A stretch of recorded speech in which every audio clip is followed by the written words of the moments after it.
तो राकेश सिन्हा के रहो आदमी वह खातिर ना कैलो हे सौरभ भारद्वाज देशद्रोही छिके देख लो कि आप देशद्रोही हैं, आप पाकिस्तान भ्रष्ट हैं।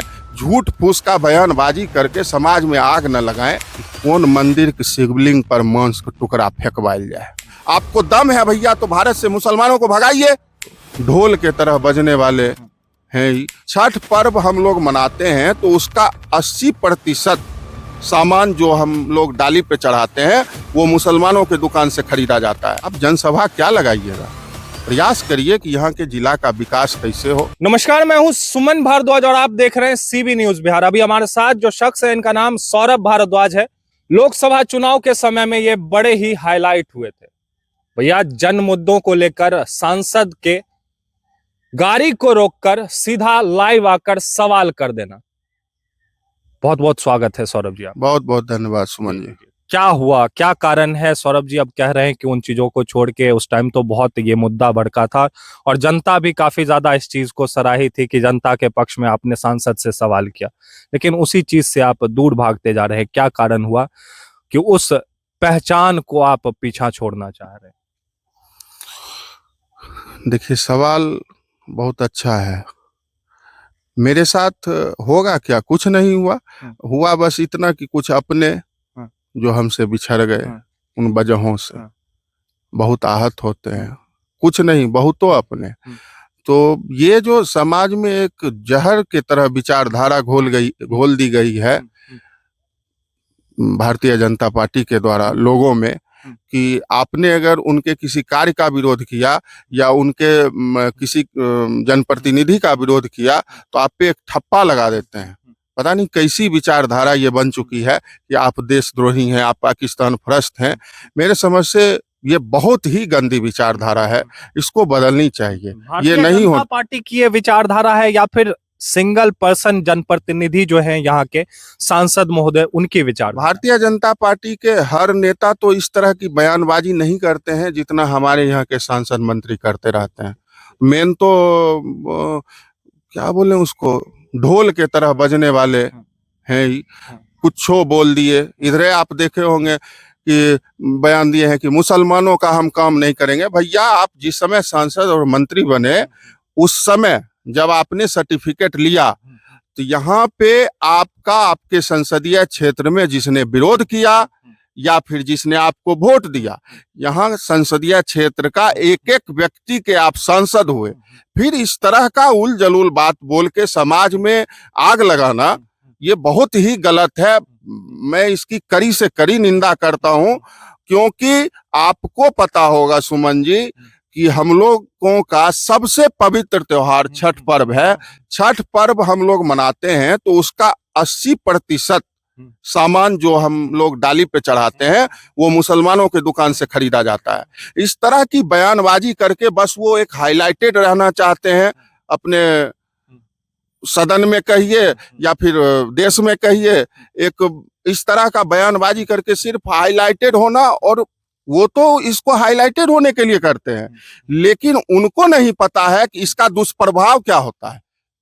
समाज में लोग टूटते हैं, समाज टूटता है, लोग एक दूसरे से टूटते हैं, समाज में आग लगता है। आपको दम है भैया तो भारत से मुसलमानों को भगाइए।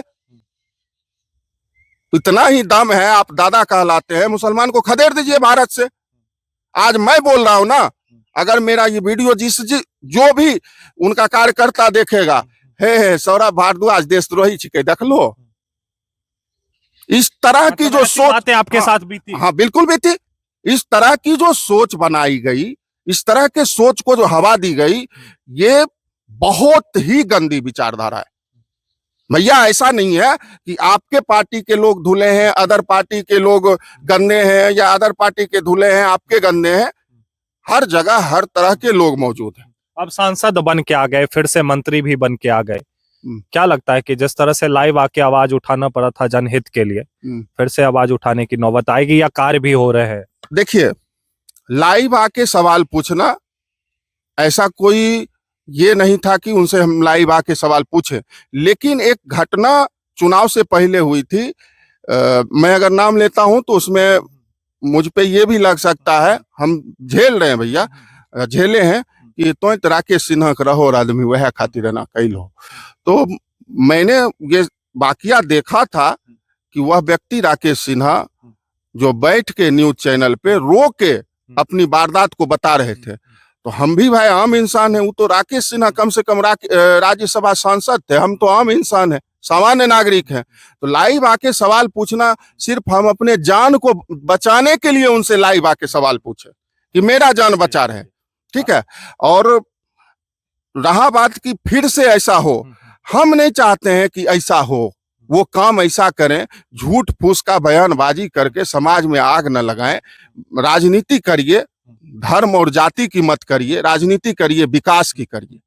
विपक्ष भी तो जाति की राजनीति बिहार में की हुई है। जाति और धर्म के नाम पे जो जातीय उन्माद और धर्म की उन्माद फैलाई जा रही है बिहार में, जो लोगों के बीच धारणाएं फैलाई जा रही है, लोगों को बांटने का काम की जा रही है। क्या विपक्ष लग रहा है कि अभी बीजेपी के सामने बच्चा है? देखिए, मैं किसी राजनीतिक दल से तो ताल्लुक रखता नहीं हूँ, फिर भी देखता तो रहता हूँ। विपक्ष और पक्ष की बात करते हैं तो हम सब से कहेंगे, एक आम नागरिक होने के नाते, कि जाति और धर्म की राजनीति बंद होनी चाहिए, बंद होनी चाहिए, बिल्कुल बंद होनी चाहिए। ये धर्म के लिए सभी धर्मों के अपने संगठन हैं। आप पिछले चुनाव में, इसी लोकसभा चुनाव में देखे होइएगा कि एक नारा लगाया गया था, जो राम को लाए हैं हम उनको लाएंगे। तो रहा बात राम मंदिर को लाने में अहम भूमिका सुप्रीम कोर्ट का है, न्यायालय का है, और दूसरा उनपे जो पहल हुई उसमें आरएसएस ने किया था। लेकिन भारतीय जनता पार्टी इतने मद में आ गई कि आरएसएस तक को लात मार दिया था। तो जनता ने उनको जवाब दिया, थोड़े होश में आए हैं। तो मेरे समझ से इनको भी होश में, हमारे संसद मंत्री को भी होश में आना चाहिए कि चुनाव में हमारे साथ ऐसा कोई बच्चा सवाल किया है तो उसका जवाब उसको तंग करके नहीं, बल्कि उसके लिए, उसके जिला वासियों के लिए कुछ काम करके दिया जाए, ठीक है ना। उनसे हम उम्मीद यही करते हैं। लेकिन उनका जो बयानबाजी का तरीका है, समाज को तोड़ने का, लोगों को तोड़ने का, ये निंदनीय है। ये इसको छी छी कह सकते हैं। माननीय प्रोफेसर राकेश सिन्हा के साथ शीर्ष नेतृत्व ने न्याय किया या नहीं? उतनी बड़ी राजनीति की बात हम नहीं कह सकते हैं। वहां तक जो जिस सच्चाई को हम जान ही नहीं रहे हैं, उस पर क्या टिप्पणी कर सकते हैं? सीधी सी बात होना चाहिए था इस बार प्रतिनिधि के रूप में, निश्चित तौर पे होना चाहिए था। राकेश सिन्हा एक होनहार प्रतिनिधि थे, काम करने वाले बेटे थे, इस जिला की भावनाओं को समझते थे, यहाँ के जलवायु से परिचित थे, हर चीज से परिचित थे, पढ़े लिखे व्यक्तित्व हैं। इनके तरह ढोल के तरह बजने वाले वो नहीं हैं।